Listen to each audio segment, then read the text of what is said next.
Hi everyone, welcome back to another video from Crazy Gamer. Today in this video, I'm going to show you how to change profile picture on Battle.net. If you want to change your profile picture on Battle.net, then first of all, open the Battle.net app on your device. Log into your account if you haven't already, and once logged in, tap on your profile picture at the top left. Soon after you do that, click on My Profile from the expanded menu. Under My Profile, click on Edit Profile. On the next page, tap on the pencil button right underneath your current profile picture at the top, and from the list of avatars, select one. Once you do that, click on Save at the top right to save your avatar. And there you have it. That's how you easily change your profile picture on Battle.net in just a few simple steps.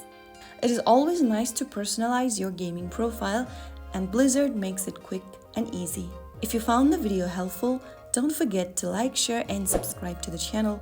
I will be back again in the next video. Thank you for watching.